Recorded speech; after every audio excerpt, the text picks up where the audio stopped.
In a now sadly inaccessible post on the Star Citizen subreddit, one user criticised the Zeus CL heavily as being full of bugs and not able to complete 100 SCU cargo hauling contracts.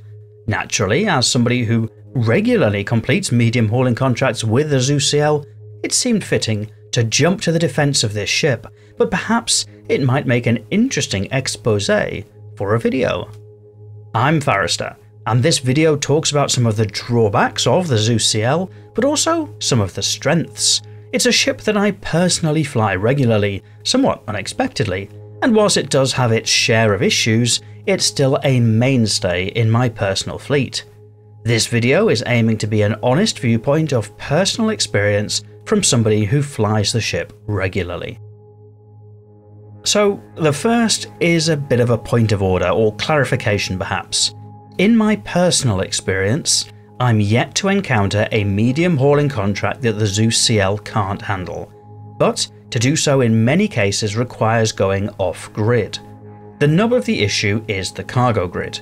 Whilst 128 SCU of cargo storage should nominally be more than enough to handle medium hauls at around 100 SCU, that grid is 3 units high, which is an impractical measure for the way that cargo works in Star Citizen.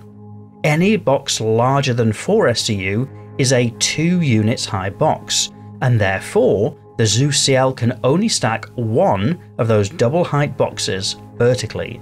The logic behind medium contracts seems to prioritise filling out the maximum number of the largest boxes to reduce the overall box count, and therefore almost always will result in the majority of crates being 2 units high.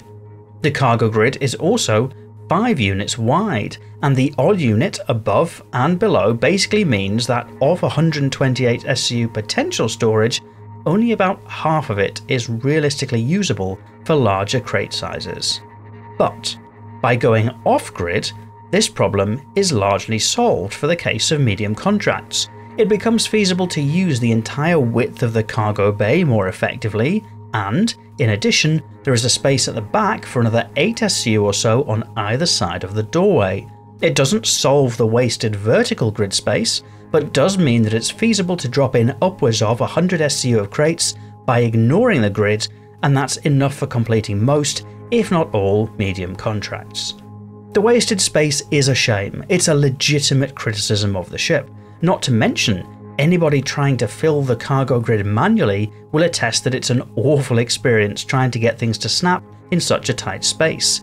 The Zeus CL is not a ship I would choose for any kind of manual hauling that required loading the cargo grid to capacity, largely because it's so awkward.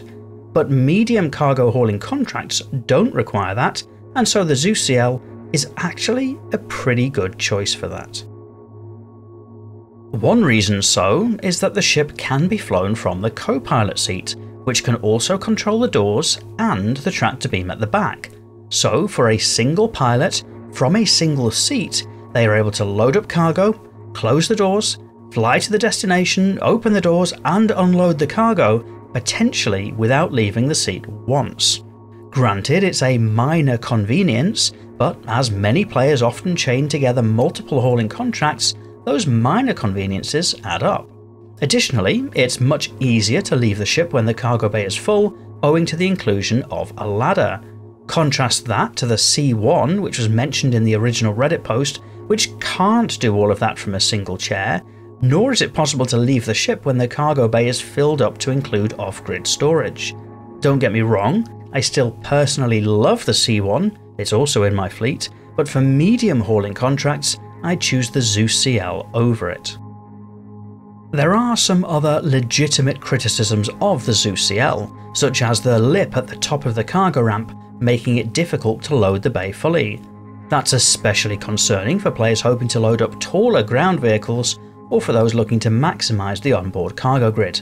It's frustrating and seemingly arbitrary just to stop easy access to a medical Ursa rover, which is all the more frustrating because enterprising players just shoot the wheels off it to force it in anyway. But for those not wanting to do that, and not wanting to use the full cargo grid, such as cargo haulers, it becomes less of an issue. And, in defence of the Zeus, it's not the only ship to have an awkward rear bay, as I've recently experienced with the Starlancer Max. Another criticism is the value that the ship brings. At 6.8 million Alpha UEC, the Zeus CL is on the more expensive side, especially compared to the C1 Spirit at a lowly 3.1 million. Whilst I'd argue that the Zeus handles medium haul contracts better, the significant price difference makes the C1 attractive for smaller contracts or just a stronger value for money proposition. And the jump up the scale from 6.8 million for the Zeus to a Taurus at just over 8 million makes that a more compelling option for many players too. The Taurus is a fantastic ship, very versatile and offering many advantages over the CL for only a slightly higher asking price. But still, despite all of that, the Zeus CL handles the medium contracts like a champion. It's easy to fly and convenient, and so it only felt right to jump to the defense of the underloved hauler. I'm sure there will be plenty of opinions out there, some potentially agreeing, others probably disagreeing, so I look forward to reading those in the video comments.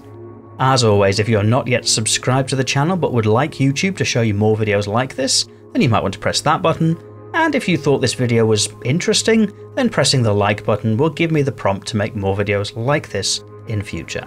But otherwise, and as always, thank you for watching.